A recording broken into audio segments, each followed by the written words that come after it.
So it turns out that two people listed as being on board a missing Malaysia Airlines jet are alive and well. The Italian and Austrian nationals had their passports stolen in Thailand. The jet took off from Kuala Lumpur and was heading for China when all contact was lost. 239 passengers and crew were on board. Imran Khan reports. Search efforts continue for the missing plane as Vietnamese aircraft search the area where the flight was last in touch with ground control. Meanwhile, anxious families wait for news of Malaysia Airlines Flight 370, which disappeared off the radar in the early hours of Saturday morning. The flight left this airport in Kuala Lumpur on its way to Beijing. Some 239 people were on board. In Beijing, there's similar scenes.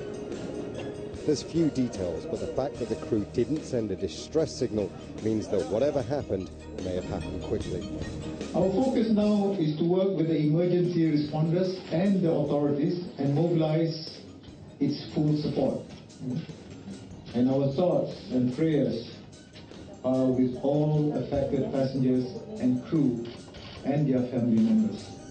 A Vietnamese search and rescue official said the last signal from the plane was detected some 225 kilometers southwest of Vietnam. International efforts are underway with the US and Singapore sending help. Here's what we know about the flight path. The 777-200 left Kuala Lumpur at 12:41 a.m. local time. It was expected to arrive in Beijing at 6:30 a.m. Then it disappeared. The Boeing 777-200 has a great safety record with only one fatal crash in its history. It's been flying for 19 years, and as recently as a few days ago, experts praised its safety features. The aircraft is 12 years old, and we've had aircraft flying for almost 20 years that have flown more hours and more flights than this particular one. If it was going to be a structural breakup, we would have expected to see more problems with the older fleet than we already have done. The manufacturer Boeing is closely monitoring the situation, but with little information on what happened, no one's willing to guess on what went wrong. Imran Khan, Al Jazeera. And we're crossing to Neve Bark in London for news on the two passengers who were thought to be on board. What have you been able to find out about them and what happened to their passports, Neve? Well, as you rightly said, two people thought to have been passengers on board the missing Malaysian Airlines flight, turning up to be safe and sound elsewhere, having never actually been on the flight. It turns out that they had had their passports and their identities stolen. The first of these two people is a 30-year-old Austrian. His name is Christian Kazol. The Austrian authorities say that he is safe and sound at home. He had had his passport stolen whilst in Thailand 2 years ago when he was on holiday. The second person is 37-year-old Luigi Maraldi. He also said that he had his passport stolen in Thailand a year ago. He actually lives in Thailand.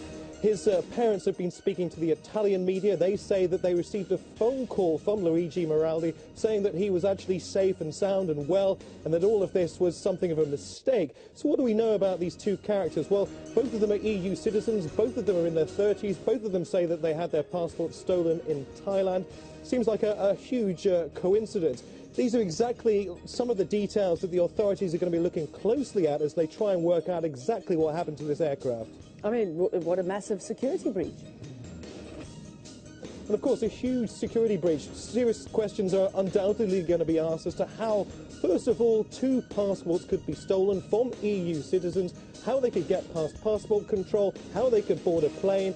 And of course, the rest is very much history. That's exactly what the authorities are going to be paying close attention to over the coming hours as they try to piece together, bit by bit, exactly what happened to this missing Malaysian aircraft. Intriguing. Okay, Neve Bark, thanks.